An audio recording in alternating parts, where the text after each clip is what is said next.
अभिवादन स्वीकार कीजिए ब्रजेश मिश्रा का और आप देखना शुरू कर चुके हैं द डिबेट।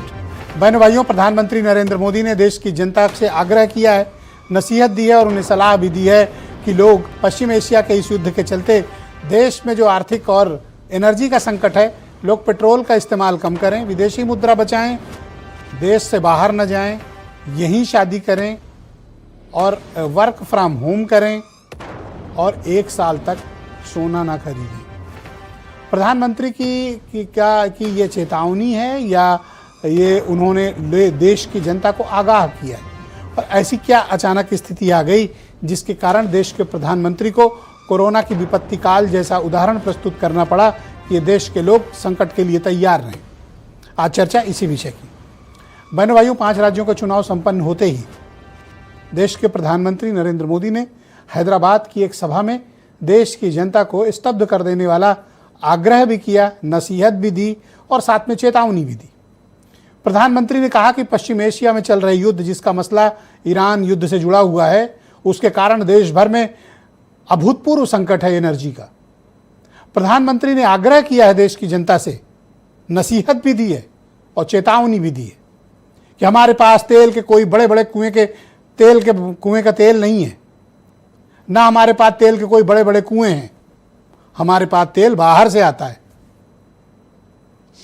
इस चेतावनी के साथ प्रधानमंत्री ये भी कहते हैं कि देश के लोगों को पेट्रोल और डीजल का इस्तेमाल कम से कम करना चाहिए, कारपूल करनी चाहिए, मेट्रो में चलना चाहिए, सार्वजनिक परिवहन में चलना चाहिए और देश की एनर्जी को बचाना चाहिए। गैस के इस्तेमाल कम करने की प्रधानमंत्री ने साथ में नसीहत दी। उन्होंने कहा, जितना भी तेल और डीजल है, कोई हमारे पास बड़े बड़े कुएं नहीं है, हमारा सारा तेल गैस बाहर से आता है। उन्होंने उर्वरक कम के इस्तेमाल की मशवरा दिया है। प्रधानमंत्री ने यह भी कहा कि हमें हर हाल में विदेशी मुद्रा बचानी है, उसके लिए आपको 1 साल तक जेवर नहीं खरीदने, मंगलसूत्र भी नहीं बनवाना, ऐसा मतलब जेवर में वो भी आता है, नहीं खरीदना है। 1 साल तक विदेश नहीं जाना है, 1 साल तक विदेश नहीं जाना है, विदेशी मुद्रा बचाना है, वर्क फ्रॉम होम कल्चर बढ़ावा दीजिए। कोई भी कार्यक्रम हो, कोई भी मीटिंग्स हो, वीडियो कॉन्फ्रेंसिंग के थ्रू करें। यानी देश के एनर्जी और आर्थिक रिसोर्सेस को बचाइए। तो ऐसा क्या हो गया कि देश के प्रधानमंत्री को इतनी बड़ी बात बोलनी पड़ी? यह कोई साधारण बात नहीं है। प्रधानमंत्री ने पब्लिक रैली में यह बात कही है, इसलिए यह बात और भी असाधारण हो जाती है। क्या हम किसी बहुत बड़े आर्थिक संकट की तरफ बढ़ रहे हैं जिसके बारे में हमारे प्रधानमंत्री ने देश भर की जनता को आगाह किया है, सतर्क किया है, सावधान किया है? या फिर यह संकट लंबे समय से चलता आ रहा है, जैसा कि उन्होंने अपनी स्पीच में यह बात कही कि मैंने आपके ऊपर यह भार नहीं आने दिया, अपने कंधों पर लिया। और इसका जब वो उदाहरण दे रहे थे स्पीच में, तो बड़ी गौर करने वाली बात है। प्रधानमंत्री साथ में यह भी कहते हैं कि आस पड़ोस से लेकर यूरोप तक पेट्रोल डीजल के दाम बढ़ गए, हमने नहीं बढ़ाए। वैसे इस बात में सच्चाई भी है। पश्चिम एशिया की इस अभूतपूर्व संकट के दौरान भी भारत में पेट्रोल और डीजल के रेट नहीं बढ़े, इसमें सच्चाई है। लेकिन ऑयल मार्केटिंग कंपनीज पर प्रेशर भी बहुत अधिक है। तो उन्होंने पिछले समय जब सस्ता था तेल अंतर्राष्ट्रीय बाजार में, तो ये ऑयल मार्केटिंग कंपनीज मुनाफा भी बहुत काट चुकी हैं। वो अपने घर से पैसे ऑयल मार्केटिंग कंपनीज नहीं दे रही हैं। लेकिन हाँ, ये सही है कि देश भर में जो ऊर्जा की मांग है, उसके सापेक्ष जो सप्लाई है, वो काफी बुरी तरह से प्रभावित है। पूरी सप्लाई चेन टूटी हुई है। हार्मूज की नाकेबंदी ने भारत के समक्ष ऊर्जा का अपार संकट पैदा कर दिया है। और मैंने पहले की भी डिबेट में ये आपसे कहा कि पश्चिम एशिया से निकलने वाला जितना भी एनर्जी है, वो गैस हो, क्रूड ऑयल हो, 89% एशियाई देशों को सप्लाई होती है, सिर्फ 11% पश्चिम जाती है। और उस 89% की सप्लाई का बहुत बड़ा हिस्सा चीन जाता है, भारत आता है।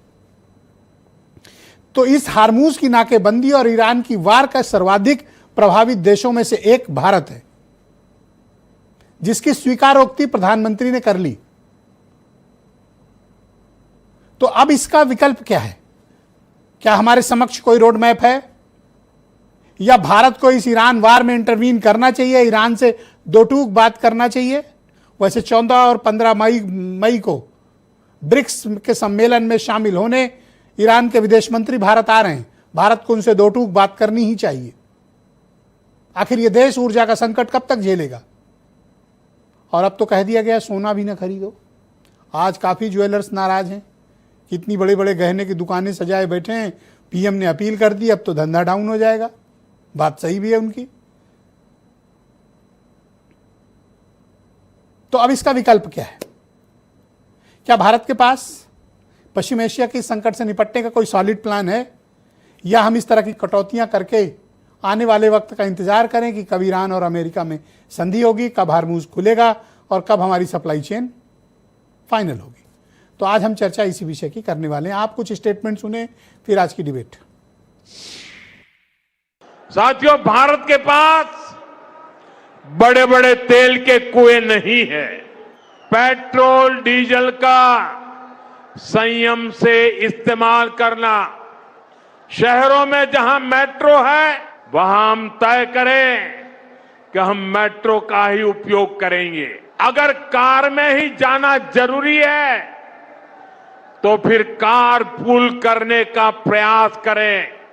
तो कम से कम 1 साल के लिए हमें विदेशों में जाने की बातों को टालना चाहिए। साल भर तक घर में कोई भी फंक्शन हो, कोई भी कार्यक्रम हो, हम सोने के गहने नहीं खरीदेंगे।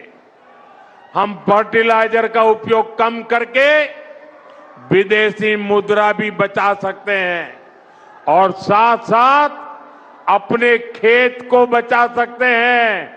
I'm just saying that I can see that a big problem is coming. I hope the government listens to what I'm saying, because अगर नहीं सुनेगी तो बहुत बुरा नुकसान होना है। Gas is going to be a problem, petrol is going to be a problem, all fuel is going to be a problem, because essentially our energy security has been compromised. अभी क्या करना है? अभी प्रिपेयर करना है।